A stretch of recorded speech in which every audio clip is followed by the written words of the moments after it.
السلام على عباده الذين اصطفى أما بعد أعوذ بالله من الشيطان الرجيم بسم الله الرحمن الرحيم کہ اگر کوئی بندہ دنیا میں نیک اعمال کرے تو اس کو آخرت میں اس کا اجر ملنا چاہیے، اور اگر کوئی بندہ دنیا کے اندر برا کام کرے تو اس کو آخرت میں سزا ملنی چاہیے۔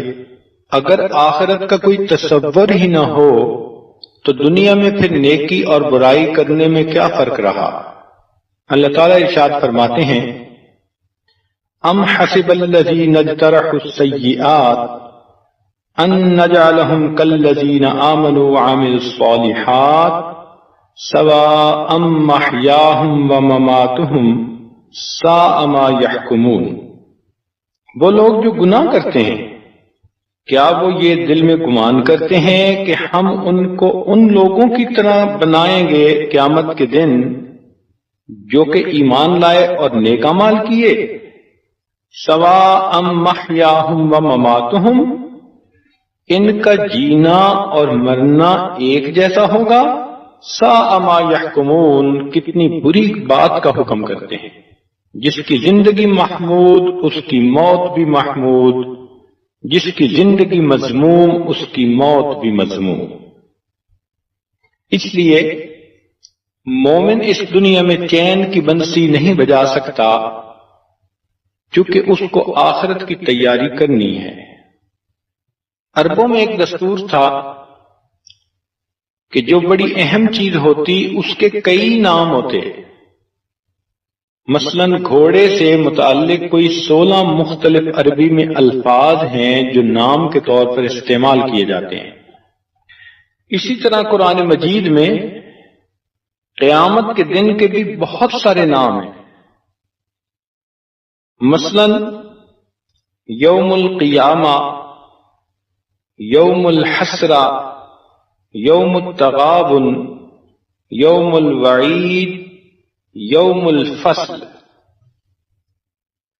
یعنی اردو میں ترجمہ کریں تو اس کے نام روز قیامت، روز حسرت، یوم حساب، یوم ندامت، زلزلے کا دن، کڑک کا دن، روز واقعہ، کھڑکھڑانے کا دن، چھا جانے والا دن، دل کو ہلا دینے والا دن، روز برحق، ہنگامے کا دن، چیخ و پکار کا دن، اللہ تعالی سے ملاقات کا دن، باہم پکارنے کا دن، بدلے کا دن، ڈراوے کا دن، پیشی کا دن، اعمال کے وزن کا دن، فیصلے کا دن، جمع ہونے کا دن، دوبارہ اٹھنے کا دن، ذلت و رسوائی کا دن، سخت دن، انصاف کا دن، پھیلنے کا دن، بلا شک و شبہ دن، وہ دن جس میں کوئی کسی کے کام نہ آئے گا، اور وہ دن جس میں کہ آنکھیں کھلی کی کھلی رہ جائیں گی۔ اب اس سے اندازہ لگائیے کہ قیامت کے دن کی کتنی اہمیت ہے کہ قرآن مجید میں اس کے لیے اتنے مختلف نام استعمال ہوئے۔ چنانچہ قیامت کے دن کا واقعہ بہت بڑی بات ہے۔ جب بڑے کسی چیز کو بڑا کہیں تو وہ بہت بڑی ہوا کرتی ہے۔ اللہ رب العزت جو سب سے بڑے ہیں، اس عظیم پروردگار نے قرآن مجید میں قیامت کے دن کی خبر کو بڑی خبر فرمایا۔ عما یتساءلون عن النبأ العظیم، فرمایا اے میرے محبوب یہ پوچھتے ہیں آپ سے بڑی خبر کے بارے میں۔ اب سوچنے کی بات ہے کہ جب اللہ رب العزت نے اس کو بڑی خبر کہا تو پھر یہ کتنی اہم بات ہو۔ دنیا میں آدم علیہ السلام کو جنت سے زمین پر اتارا گیا، اس کو بڑی خبر نہیں کہا۔ اس دنیا کے اندر پیغمبروں کو آرے کے ساتھ چیر کر دو ٹکڑے کر دیا گیا، اس کو بڑی خبر نہیں کہا۔ نوح علیہ السلام کے زمانے میں طوفان آیا، کشتی میں جو لوگ موجود تھے ان کے علاوہ سب کو فنا کر دیا گیا، اس کو بڑی خبر نہیں کہا۔ حضرت ابراہیم علیہ السلام کو آگ کی چتا میں ڈال دیا گیا، اس کو بڑی خبر نہیں کہا۔ ابراہیم علیہ السلام نے بیٹے کے گلے پر چھری چلائی ذبح کرنے کے لیے، اس کو بڑی خبر نہیں کہا۔ حضرت موسیٰ علیہ السلام کی آنکھوں کے سامنے فرعون غرق ہوا، اس کو بڑی خبر نہیں کہا۔ حضرت یونس علیہ السلام مچھلی کے پیٹ میں کئی دن رہے، اس کو بڑی خبر نہیں کہا۔ قوم عاد کے اوپر عذاب آیا اور ان کو زمین کے پٹک پٹک کے مار دیا گیا، اس کو بڑی خبر نہیں کہا۔ قوم سمود والوں نے چیخ سنی اور ساری کی ساری قوم تباہ ہو گئی، اس کو بڑی خبر نہیں کہا۔ لوط علیہ السلام کی قوم پر پتھر برسا دیے گئے، اس کو بڑی خبر نہیں کہا۔ بنی اسرائیل کے چہرے مسخ کر کے ان کو بندر اور خنزیر بنا دیا، اس کو بڑی خبر نہیں کہا۔ حتیٰ کہ حضرت عیسیٰ علیہ السلام کو آسمانوں پر اٹھا لیا، اس کو بڑی خبر نہیں کہا۔ البتہ جب اللہ رب العزت کے محبوب تشریف لائے، اس بڑے پیغمبر علیہ السلام پر اللہ نے وحی فرمائی، اے میرے محبوب، قیامت کے دن کی ملاقات کا دن وہ بہت بڑی خبر ہے۔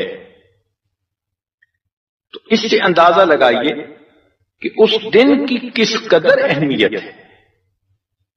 ایک جگہ اللہ تعالیٰ فرماتے ہیں ان زلزلۃ الساعۃ شیء عظیم، قیامت کے دن کا زلزلہ وہ بہت بڑی بات ہے، بڑا حادثہ ہے۔ تو کہیں نبأ عظیم کہا، بڑی خبر، کہیں شیء عظیم کہا، بڑا حادثہ۔ اب دیکھیے 1556 عیسوی میں چین کے صوبہ شئی میں ایک عظیم زلزلہ آیا جس میں 8 لاکھ انسان مر گئے، مگر یہ بڑی خبر نہیں۔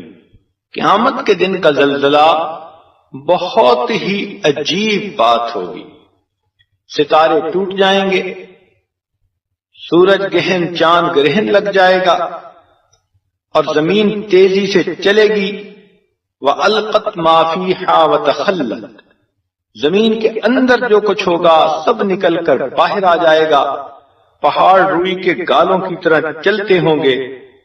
یہ بہت بڑی بات ہے، حادثہ ہے جو اس دن پیش آئے گا۔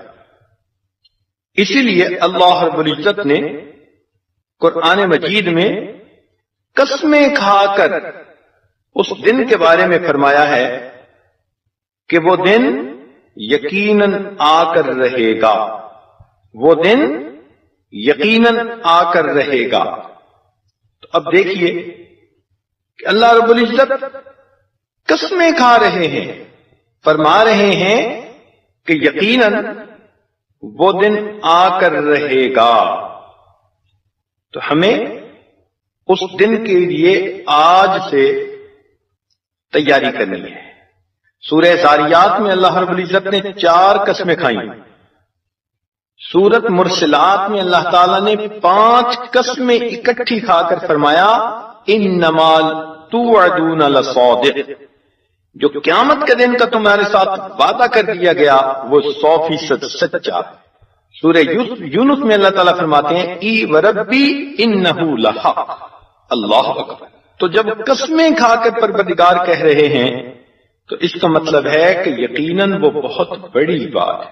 فرمایا یوم تشقق السماء بالغمام ونزل الملائکۃ تنزیلا، الملک یومئذ الحق للرحمن وکان یوما علی الکافرین عسیرا ویوم یعد الظالم علی یدیہ یقول یا لیتنی اتخذت مع الرسول سبیلا یا ویلتا لیتنی لم اتخذ فلانا خلیلا، اے کاش میں نے فلاں کو دوست نہ بنایا ہوتا، لقد اضلنی عن الذکر بعد اذ جاءنی وکان الشیطان للانسان خذولا۔ تو تو آج دنیا میں جو نفس کی خاطر دوستیاں ہوں گی قیامت کے دن کی یہ حسرت بن جائیں گی.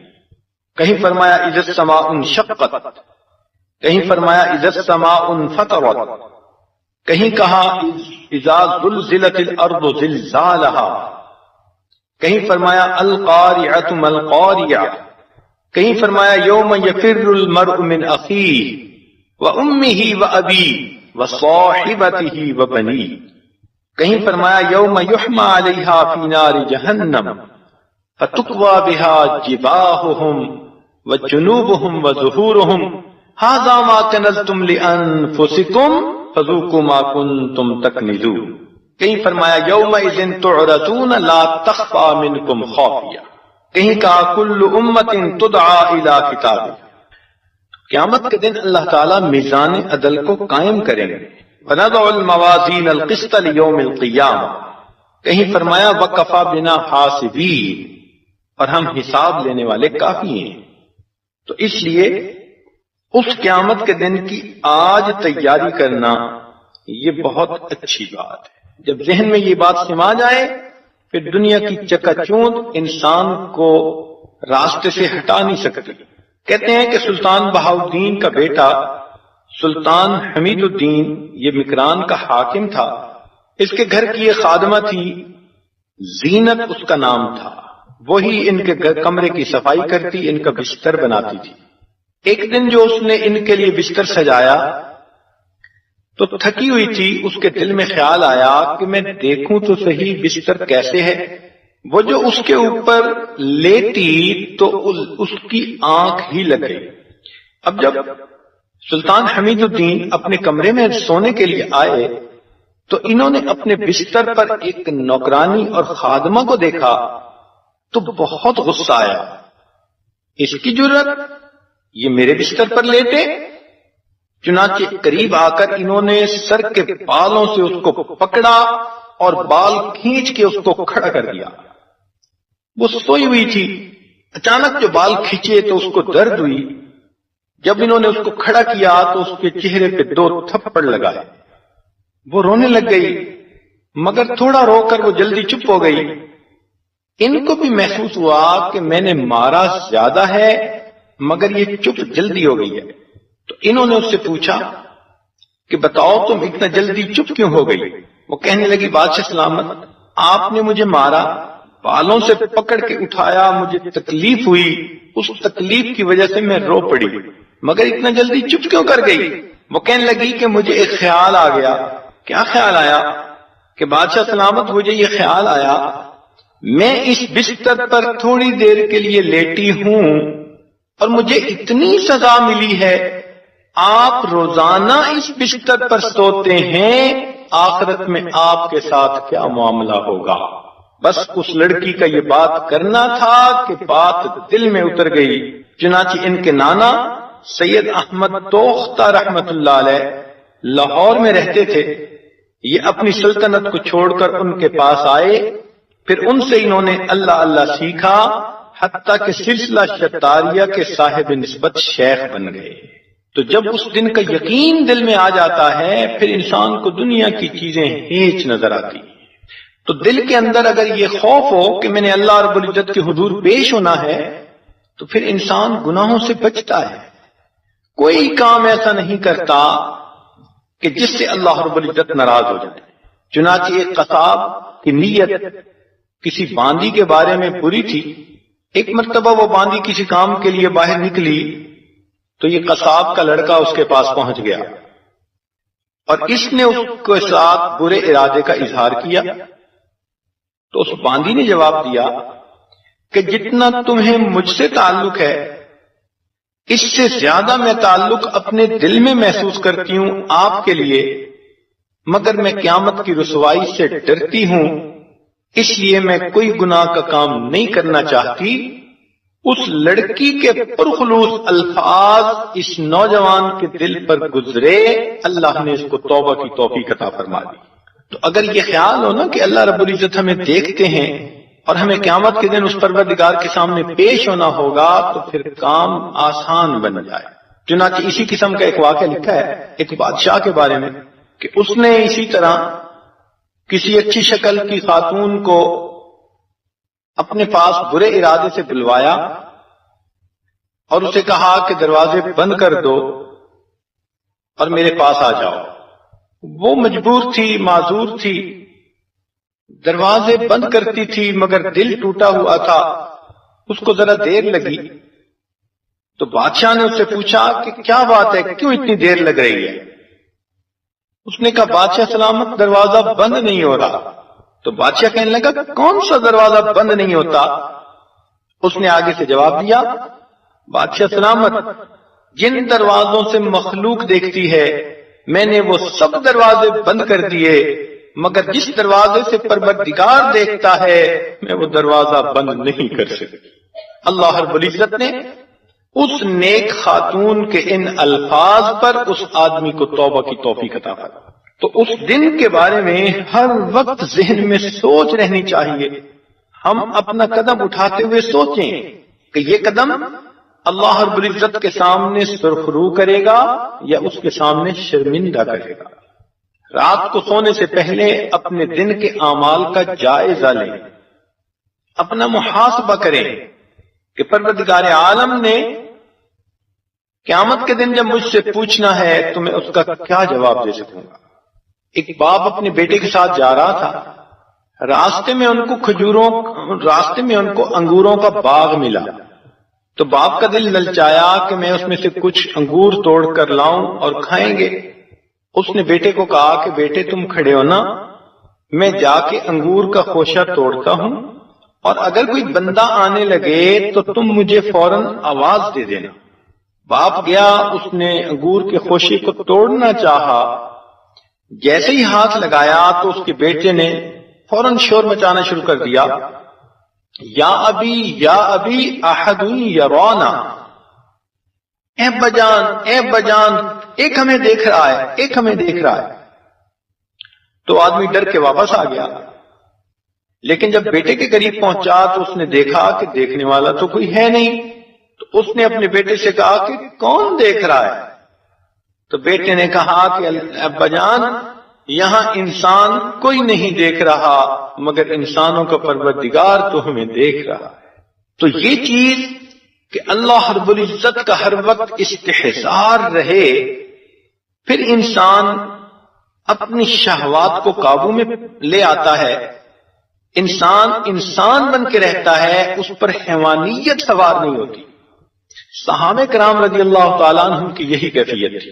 چنانچہ حارث رضی اللہ عنہ ایک صحابی ہیں، صبح نبی علیہ السلام کو آ کر ملے تو نبی علیہ السلام نے فرمایا کیف اصبحت یا حارثہ، اے حارث آپ نے کیسے صبح کی؟ انہوں نے کہا اصبحت مؤمنا حقا، اے اللہ کے نبی میں نے پکا مومن ہونے کی حیثیت میں صبح کی.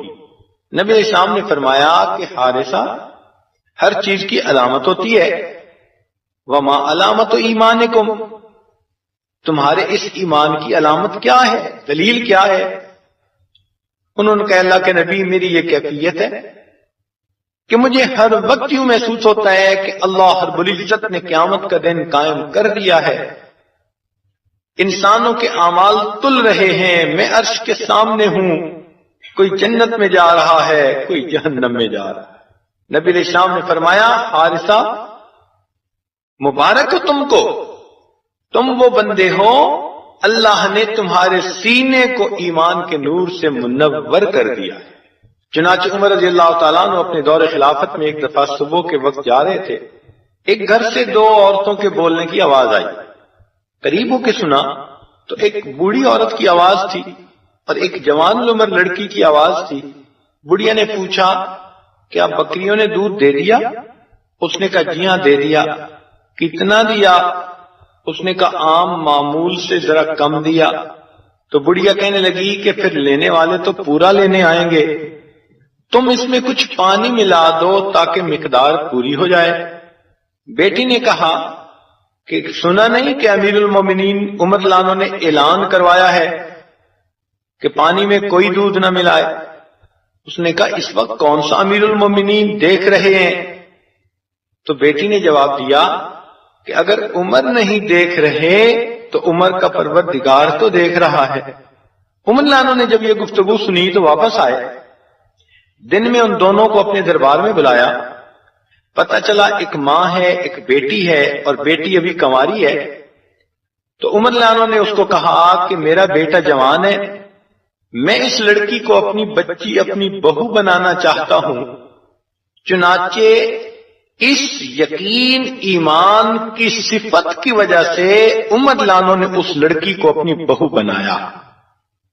کتابوں میں لکھا ہے کہ عمر لانو نے پھر اس کو کہا کہ بیٹی تمہارے ذمہ ایک کام ہے، تم روز وہ کام کرنا۔ اس نے پوچھا کون سا کام؟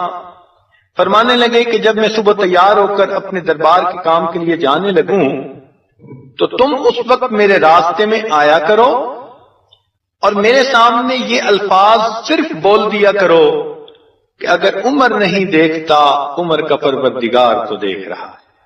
اتنا یہ فکرہ ان کو اچھا لگا کہ اس بچی کے ذمے لگایا کہ مجھے روز یہ فکرہ یاد دلایا کر۔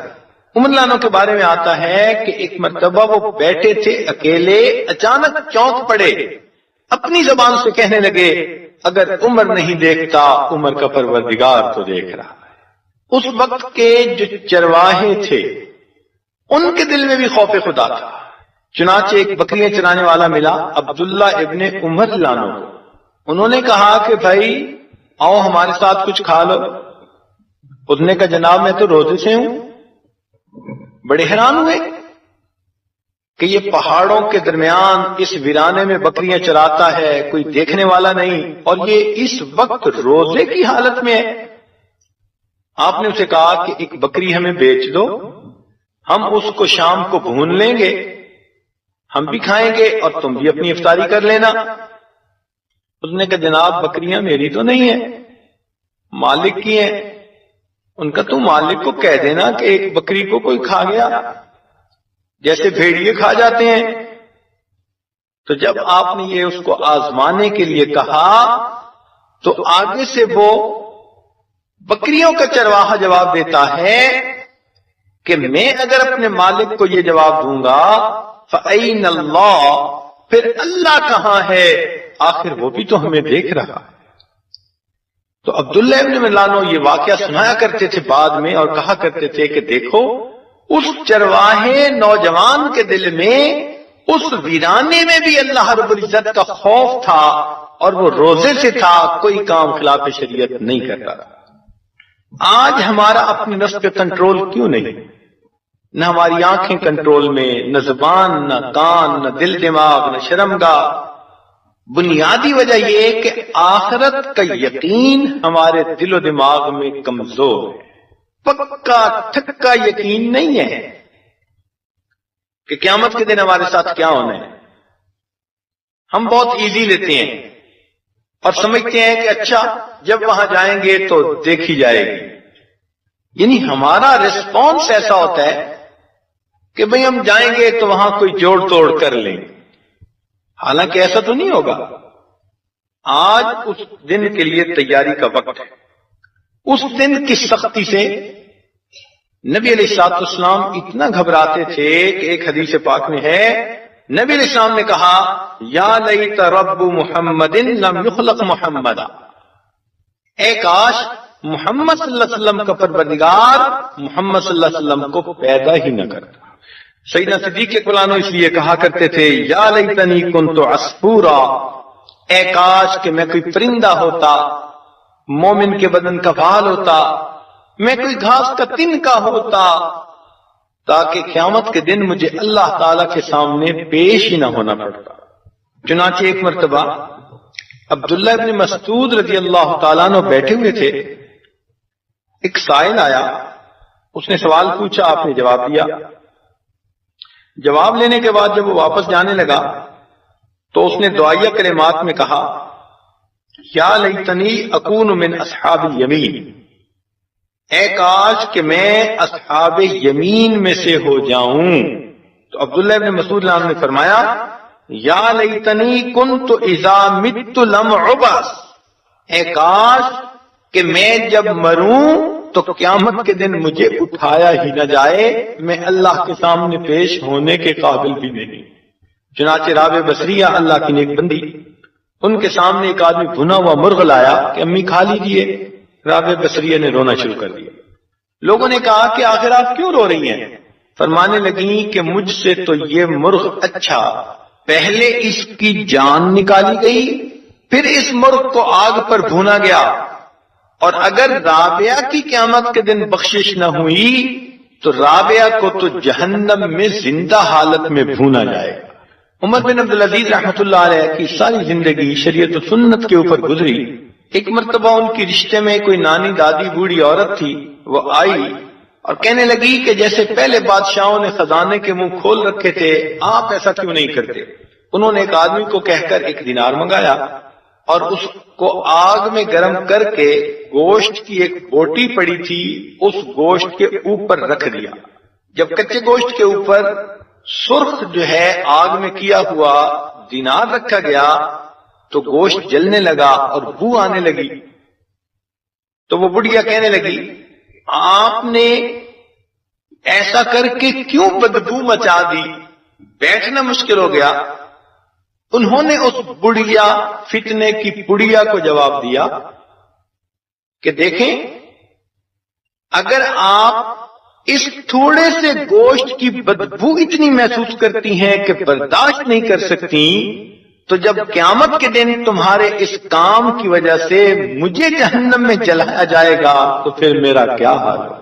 مالک ابن دینار رحمت اللہ علیہ ایک نیک بزرگ بندے گزرے ہیں اللہ کے، ایک دن دھوپ میں کھڑے ہوئے دعائیں مانگ رہے تھے۔ کسی نے کہا ذرا دیکھیں تو صحیح کیا دعا مانگ رہے ہیں۔ تو جب وہ قریب ہوا تو اس نے کیا دیکھا کہ وہ اللہ سے دعا یہ مانگ رہے تھے، اے اللہ، آپ نے قرآن مجید میں فرمایا یوم یسأل الصادقین عن صدقہم، کہ قیامت کے دن ہم سچوں سے ان کی سچائی کے بارے میں پوچھیں گے۔ اے پروردگار، جب آپ جن کو خود سچا فرما رہے ہیں یہ کہہ رہے ہیں ہم ان سچوں سے ان کی سچائی کے بارے میں پوچھیں گے، تو اللہ پھر اس دن ہم جیسے جھوٹوں کا کیا حال ہوگا؟ یہ وہ دن ہوگا جب ہر انسان کے گناہوں پر 4 گواہیاں پیش کی جائیں گی۔ ایک تو انسان کے جسم کے اعضاء گواہی دیں گے، اور انسان اپنے جسم کے اعضاء کے اوپر ناراض ہوگا۔ لما شہدتم علینا، تم نے کیوں میرے اوپر گواہی دی؟ قالوا انطقنا اللہ الذی انطق کل شیء، اعضاء جواب دیں گے کہ جناب ہمیں اس پروردگار نے گویائی عطا کی جنہوں نے ہر چیز کو بلوایا۔ تو پھر پتہ چلے گا کہ جن اعضاء کی لذت کے لیے ہم گناہ کرتے تھے وہی اعضاء قیامت کے دن ہمارے خلاف گواہ بن جائے۔ دوسرا، انسان کی نام اعمال یہ ایسے ہوں گے کہ قرآن مجید میں فرمایا ووضع الکتاب، جب نام اعمال پیش کیا جائے گا فَتَرَى الْمُجْرِمِينَ مُشْفِقِينَ مِمَّا فِيهِ، تو دیکھے گا کہ مجرم آدمی اس نام اعمال میں لکھا ہوا سب کچھ دیکھ کر بہت زیادہ پریشان ہو جائے گا، ڈر جائے گا، اور یوں کہے گا یا ویلتنا ما لہذا الکتاب، ہائے ہماری بدبختی، یہ کیسی کتاب ہے، لا یغادر صغیرۃ ولا کبیرۃ الا احصاها، کوئی چھوٹا کوئی بڑا عمل ایسا نہیں جس میں درج نہ کر دیا گیا ہو، ووجدوا ما عملوا حاضرا، جو بھی عمل کیا ہوگا اس میں حاضر پائے گا، ولا یظلم ربک احدا، تیرا رب کسی پر بھی ظلم نہیں کرے گا۔ تو اپنے ہاتھوں کا کیا اپنے سامنے آئے، اس لیے ہمارے اکابر اس دن سے ڈرتے تھے اور اس کے لیے تیاریاں کرتے تھے۔ عثمان خیر آبادی رحمت اللہ علیہ ایک بزرگ گزرے ہیں، ان کے بارے میں آتا ہے کہ وہ ایک بقالات کی دکان تھی، کریانے کی دکان۔ اس زمانے میں چاندی کے سکے ہوتے تھے، اور جب کوئی سکہ گھس جاتا کہ اس پر پرنٹ پڑھنا مشکل ہوتا تو لوگ کہتے کہ یہ کھوٹا ہے، تو کچھ لوگ ان کے پاس کھوٹے سکے لاتے، وہ ان کو پہچان بھی لیتے کہ یہ کھوٹے ہیں، لیکن پھر بھی سودا دے دیتے۔ ساری زندگی ان کا یہی معمول رہا کہ لوگوں سے کھوٹے سکے لیتے رہے اور ان کو سودا دیتے رہے۔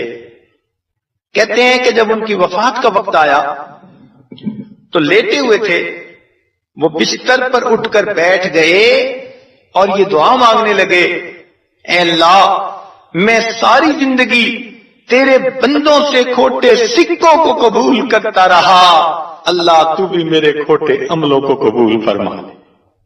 تو ان حضرات کے دل میں آخرت کا اتنا غم ہوتا تھا، تیاری کرتے تھے اس کو۔ عبداللہ ابن مبارک رحمت اللہ علیہ کے بارے میں آتا ہے کہ بہت بڑے بزرگ گزرے ہیں، ایک وقت میں 40 ہزار طلباء ان کے سامنے بیٹھ کر حدیث کا درس سنتے تھے، اتنے بڑے محدث۔ جب ان کی وفات کا وقت آیا تو انہوں نے اپنے شاگردوں کو فرمایا کہ مجھے زمین پہ لٹا دو۔ شاگردوں نے حکم کی تعمیل کر لی، لیکن جب انہوں نے اپنے شیخ کی طرف دیکھا تو ان کی چیخیں نکل گئیں، کس لیے کہ ان کے شیخ زمین پر اپنے رخسار کو رگڑ رہے تھے اور اپنی ریش مبارک کو پکڑ کر رو کر کہہ رہے تھے، اللہ عبداللہ کے بڑھاپے پر رحم فرما۔ نہیں کہا کہ میں بڑا محدث ہوں، نہیں کہا کہ میری وجہ سے ہزاروں انسانوں کی زندگی بدلی، میری وجہ سے اتنے لوگوں کے سینے منور ہوئے، کوئی عمل اپنا اللہ تعالی کے سامنے پیش نہیں کیا، فقط اپنی سفید ریش کو پکڑ کر رو کر کہنے لگے، اللہ عبداللہ کے بڑھاپے پر رحم فرما۔ اس لیے جو انسان گناہوں سے بچتا ہے اللہ رب العزت اس کو قیامت کے دن کی سختی سے بچائیں۔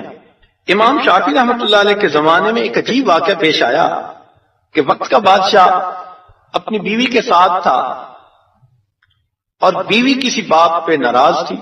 بادشاہ اچھے موڈ میں تھا اور بیوی بہت غصے میں تھی، لاڈلی تھی۔ اب بادشاہ جتنا اس کے ساتھ نائس بننے کی کوشش کرتا اتنا اس کو اور غصہ چڑھتا اور زہر چڑھتی۔ اب ادھر سے اصرار ادھر سے انکار۔ جب بادشاہ نے کچھ زیادہ محبت کا اظہار کیا تو وہ غصے میں کہنے لگی کہ دوزخی میں تیری شکل نہیں دیکھنا چاہتی۔ اب اس کو بھی غصہ آ گیا۔ اس نے جب یہ الفاظ سنے تو فوراً آگے سے کہنے لگا کہ اگر میں دوزخی ہوں تو میری طرف سے تمہیں 3 طلاق۔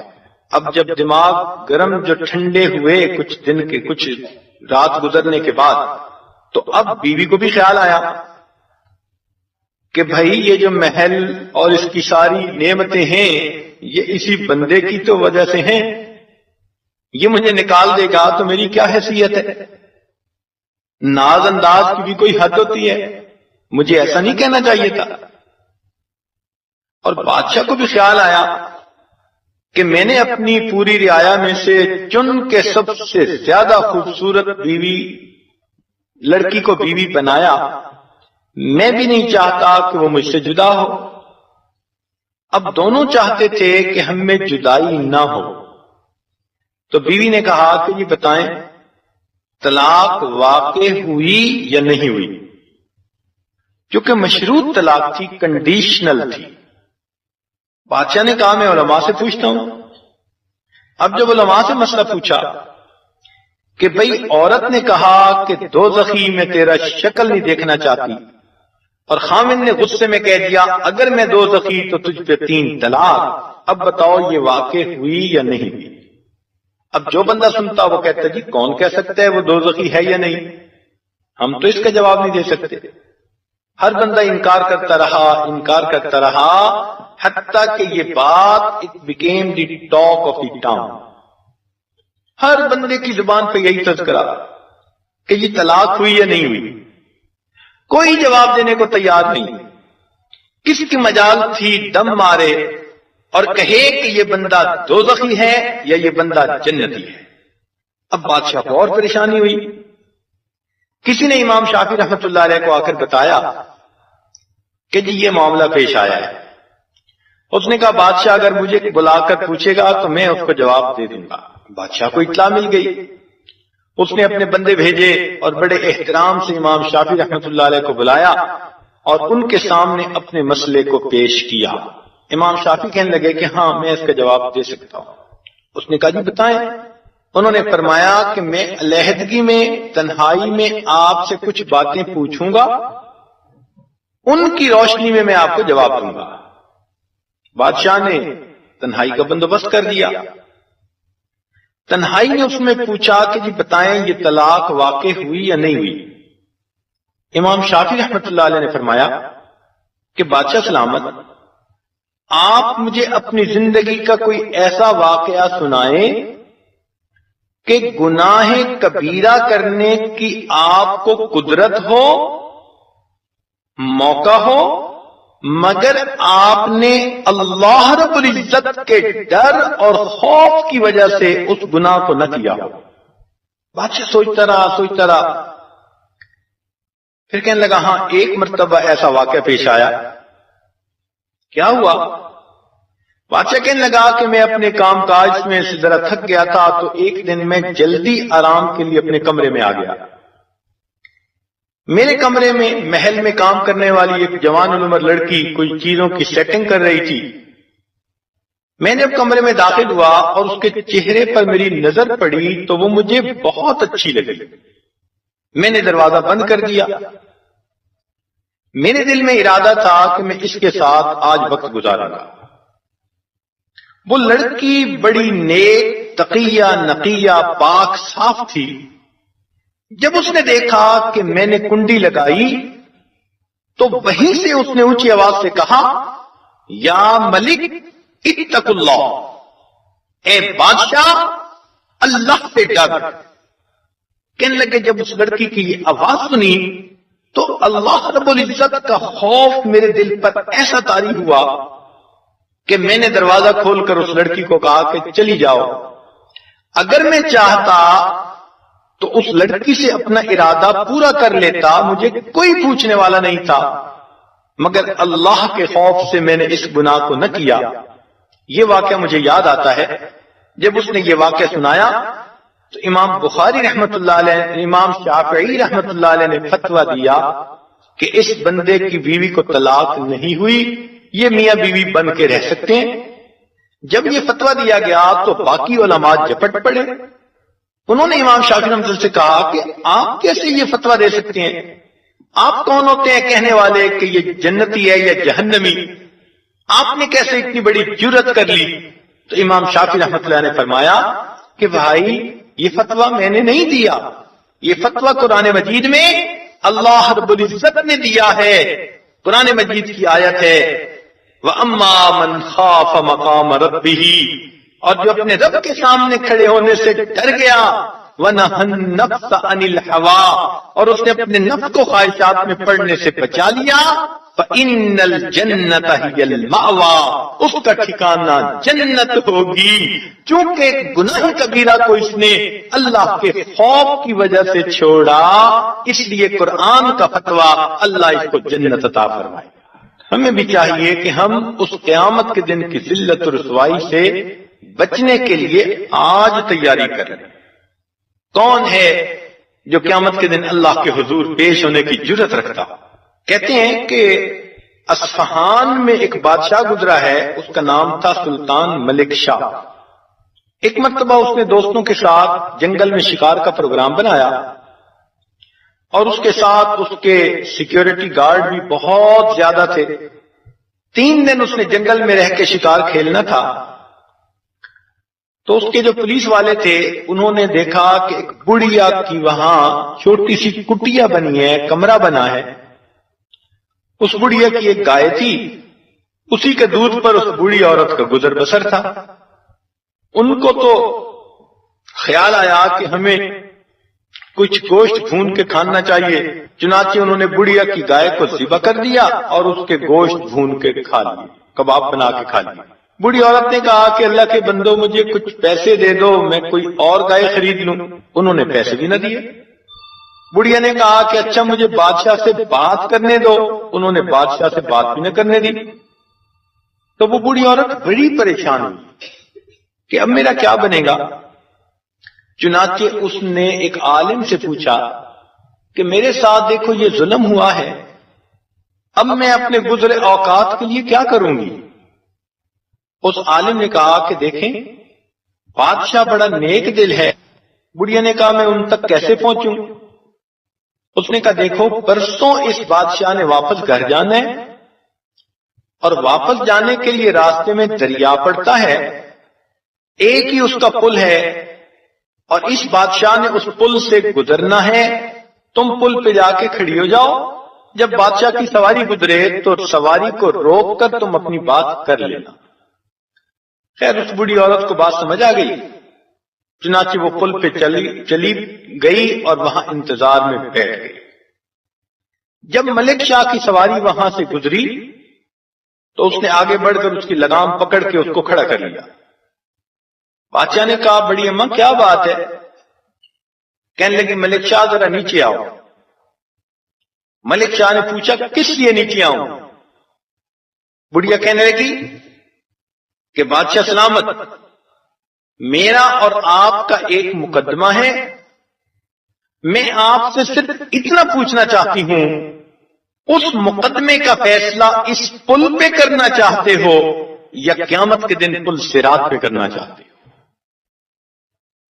کہتے ہیں کہ اس نے جب یہ الفاظ سنے اس کو تو پسینے چھوٹ گئے، سواری سے نیچے اترا، بڑھیا کی بات سنی، 70 گایوں کے برابر اس کو قیمت بھی ادا کی اور اس کے سامنے ہاتھ جوڑ کے معافی بھی مانگی اور کہا کہ اماں معاف کر دینا، جو مقدمہ ہے یہی سمیٹو، میں قیامت کے دن پل صراط پہ مقدمے کا جو ہے فیس نہیں کر سکتا. اب ہم سوچیں کیا ہم نے کبھی ایسا سوچا؟ ہمارے بھی تو دنیا جہان میں جھگڑے ہوتے ہیں، ہم کتنوں کی غیبت کرتے ہیں، کسی کو کمینہ کہا، کسی کو ذلیل کہا، کسی کو پتہ نہیں کیا کہا. کیا ہم نے کبھی کسی سے معافی مانگی؟ آج تو بندہ مرتا ہے نا تو جنازے کے وقت اعلان ہو جاتا ہے جی اگر کسی سے زیادتی ہوئی ہو، کسی کا دل دکھا ہو تو معاف کر دے. وہ جن کا دل دکھا وہ اس کے جنازے میں آئیں گے. اس اعلان کا کیا فائدہ جو مرنے کے بعد کیا جائے گا؟ کاش کہ یہ اللہ کی بندی اپنی زندگی میں لوگوں سے اپنے حقوق بخشوا لیتی. تو مرنے کے بعد معافی کے اعلان کا کیا فائدہ؟ زندگی میں معافی مانگیے. چنانچہ اپنے قریب کی سہیلیوں سے، دوستوں سے، رشتہ دار عورتوں سے، ہمسائی عورتوں سے، سب سے معافی مانگیے اور ان الفاظ میں معافی مانگیے کہ جی انسان خطا کا پتلا ہے، اگر آپ کے حقوق میں کوئی مجھ سے کمی بیشی ہو گئی ہو آپ معاف فرما دیجیے. تو جب آپ ان الفاظ میں معافی مانگیں گی اور اگلے کہہ دے گا کہ نہیں کوئی بات نہیں، تو گویا آپ اس کے حقوق سے سبکدوش ہو جائیں گے. یہ تو اتنی معافی مانگنی چاہیے کہ ہر کسی سے، حتیٰ کہ بچوں سے مانگ لیں، خاوند سے مانگ لیں کہ جی انسان خطا کا پتلا ہے، اگر آپ کے حقوق میں کوئی مجھ سے کوتاہی ہوئی ہو تو آپ معاف کر دیجیے. ہمسائی کو بھی کہیں، سہیلی کو بھی کہیں، واقف کو بھی کہیں، ہر ایک سے معافی مانگیں. جو آپ کے محرم مرد ہیں ان محرم مردوں سے بھی معافی مانگیں.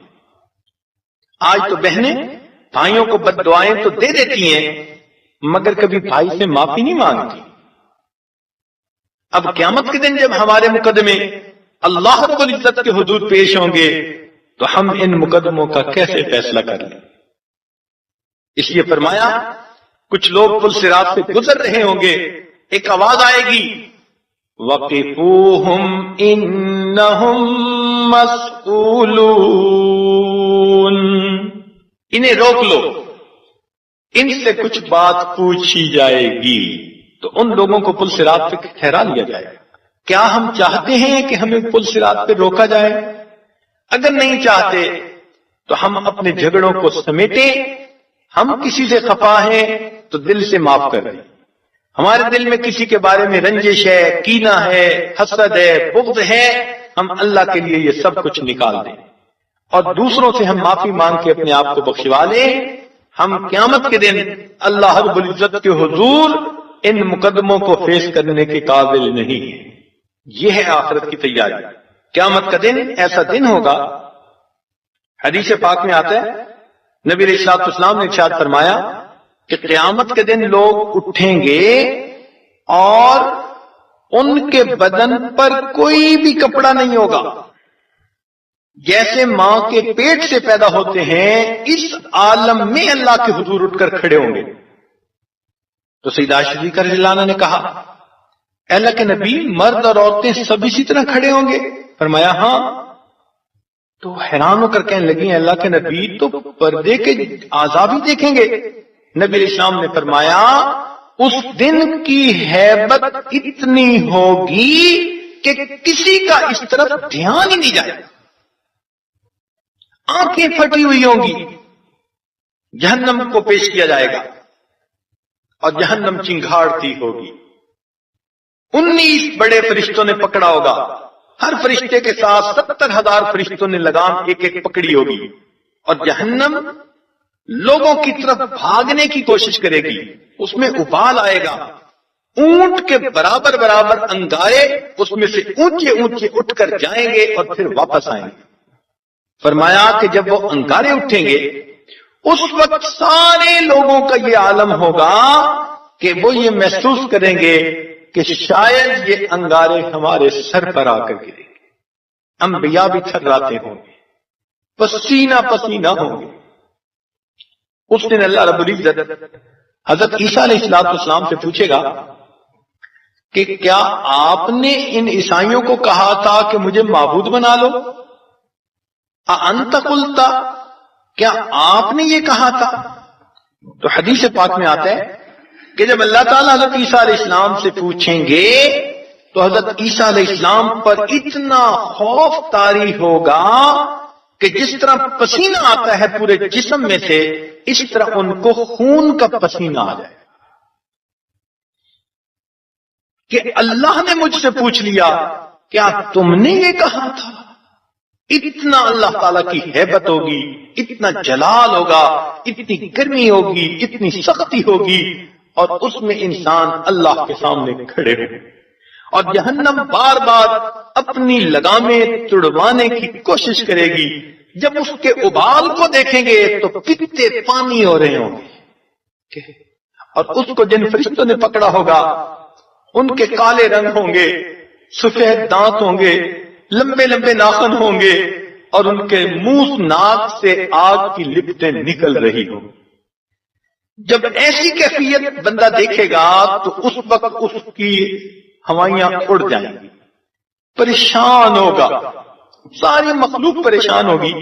حدیث پاک میں آتا ہے کہ ساری مخلوق مل کر حضرت آدم علیہ السلام کی خدمت میں پیش ہوگی اور کہے گی کہ اے جد امجد، آپ ہمارے باپ ہیں، آپ اللہ تعالیٰ کے حضور دعا کیجئے کہ اللہ تعالیٰ ہمیں اس سختی سے بچائے، ہمارا حساب کتاب ہو اور فیصلہ ہو تاکہ جس نے جہاں جانا ہے وہ جائے۔ مگر حضرت آدم علیہ السلام انکار فرمائیں گے، وہ کہیں گے نہیں، آج اللہ رب العزت جلال میں ہے اور مجھ سے یہ صحب ہو گیا تھا کہ جس درخت کا پھل کھانے سے منع کیا تھا میں نے غلطی سے وہ کھا لیا تھا، آج میں اللہ کے حضور اس جلال کے عالم میں پیش نہیں ہو سکتا۔ جب آدم علیہ السلام انکار کر دیں گے تو کتنے ہزار سال گزر جائیں گے، مخلوق پریشان ہوگی، بالآخر ساری مخلوق حضرت نوح علیہ السلام کے پاس آئے گی کہ آپ اللہ رب العزت کے حضور ہماری سفارش کر دیجئے کہ حساب شروع ہو جائے۔ حضرت نوح علیہ السلام انکار کر دیں گے، فرمائیں گے نہیں، میں نے ایک بد دعا کی تھی اور چند بندوں کے سوا باقی سب لوگوں کو اللہ نے بنا کر دیا تھا، آج اللہ تعالیٰ کے سامنے جاتے ہوئے مجھے ڈر لگتا ہے، میں پروردگار کے سامنے پیش نہیں ہو سکتا۔ پھر لوگ حضرت ابراہیم علیہ السلام سے عرض کریں گے آپ انبیاء کے باپ ہیں، آپ اللہ کے حضور یہ بات پہنچا دیجئے۔ حضرت ابراہیم علیہ السلام فرمائیں گے ہرگز نہیں، کہ مجھ سے ایک مرتبہ ایک ایسی بات ہو گئی تھی کہ میں نے بتوں کو توڑا تھا اور پھر بڑے بت کے کندھے پر کلہاڑا رکھ دیا، پوچھنے والوں نے پوچھا یہ کس نے کیا، تو میں نے بڑے بت کی طرف اشارہ کر دیا تھا، اگرچہ زبان سے کچھ نہیں کہا، یا اگرچہ جو ہے میں نے کہا کہ بڑے سے پوچھو، لیکن کام تو میں نے کیا تھا۔ مجھے ڈر لگتا ہے ایسا نہ ہو کہ اللہ رب العزت مجھ سے بھی پوچھیں، میں اللہ کے سامنے پیش نہیں ہو سکتا۔ پھر بالآخر لوگ حضرت موسیٰ علیہ السلام کے پاس آئیں گے، وہ فرمائیں گے نہیں، مجھ سے غلطی سے ایک آدمی کو میں نے سمجھانے کے لیے مکہ مارا تھا اور وہ کمزور تھا، اس کی موت واقع ہو گئی تھی، میں تو اللہ تعالیٰ کے حضور نہیں جا سکتا۔ پھر عیسیٰ علیہ السلام سے کہیں گے، وہ کہیں گے نہیں، لوگوں نے مجھے اور میری ماں کو اللہ کے ساتھ معبود بنا لیا تھا، میں اللہ تعالیٰ کے حضور پیش نہیں ہو سکتا۔ بالآخر ساری مخلوق نبی علیہ السلام کی خدمت میں پیش ہوگی، عرض کرے گی اے اللہ کے محبوب، آپ ہی ہیں جو ہماری شفاعت فرمائیے۔ اللہ تعالیٰ کے حضور دعا کیجیے کہ پروردگار حساب کتاب شروع کر دے۔ حدیث پاک میں آتا ہے، نبی علیہ السلام فرماتے ہیں کہ مجھے اس وقت اللہ تعالیٰ اونچی جگہ مقام محمود ہوگا، اس پر پہنچنے کی توفیق عطا فرمائیں گے۔ میں مقام محمود پر پہنچ کر اپنے رب کی تعریفیں کرنی شروع کروں گا، ایسی تعریفیں کروں گا نہ اس سے پہلے کسی نے کی ہوں گی، نہ اس کے بعد کوئی کرے گا، حتیٰ کہ خوب تعریفیں کر کے میں اللہ کے سامنے سجدہ کروں گا، اور سجدے میں جا کر رونا شروع کر دوں گا۔ جب میں سجدے میں خوب روں گا، پروردگار فرمائیں گے اور میرے محبوب، آپ زندگی میں بھی سجدے میں رویا کرتے تھے، آج بھی سجدے میں رو رہے ہیں، سر اٹھائیے، جو آپ کہیں گے ہم آپ کی بات کو قبول فرمائیں گے۔ اللہ کے محبوب فرمائیں گے اللہ کریم اپنے بندوں کا حساب لے لیجئے اور اس سخت دن کی سختی سے ان کو بچا لیجئے۔ اللہ تعالیٰ فرمائیں گے بہت اچھا، حساب کے لیے پیش کرو۔ جب یہ فرمایا جائے گا تو حضرت نبی علیہ السلام کے جو ہے قریب میں سیدنا صدیق اکبر لانو کھڑے ہوں گے۔ حدیث پاک میں آتا ہے نبی علیہ السلام صدیق اکبر کو فرمائیں گے ابو بکر آگے بڑھو اور اپنی زندگی کے اعمال کا حساب لو۔ حضرت صدیق اکبر رونے لگ جائیں گے، اے اللہ کے محبوب، میری عمر کا زیادہ حصہ اسلام سے پہلے کا ہے اور فقط 23 سال میری زندگی کے اسلام پر گزرے، 63 میں سے اے اللہ کے نبی میں اللہ کے حضور پیش نہیں ہو سکتا، مگر اللہ کے محبوب فرمائیں گے ابو بکر آپ کو پیش ہونا ہوگا۔ جب محبوب فرمائیں گے تو ابو بکر صدیق لانوں کے لیے ماننے کے سوا کوئی چارہ نہیں ہوگا۔ حدیث پاک میں آتا ہے سیدنا صدیق لانوں آگے قدم بڑھائیں گے اور وہ بھی نبی علیہ السلام کی طرح سجدے میں جا کے گر جائیں گے اور سجدے میں جا کے رونا شروع کر دیں گے۔ ان کو روتا دیکھ کر اللہ رب العزت فرمائیں گے او میرے محبوب کے یار غار، او میرے محبوب کے غمگسار، تم نے تو میرے محبوب پہ اتنے احسانات کیے کہ انہوں نے فرمایا میں نے سب کے احسانات کے بدلے دے دیے، ابو بکر کا بدلہ اللہ دے گا۔ اے ابو بکر تیرے اتنے احسانات میرے محبوب پر ہیں، کیوں روتا ہے؟ تجھے ہم خوش کریں گے، وَلَسَوْفَ يَرْضَى، حتیٰ کہ اللہ تعالیٰ فرمائیں گے کہ میں آپ کا حساب لے کر خوش ہوا، یعنی میں آپ کا حساب نہیں لیتا، آپ سے راضی ہو گیا۔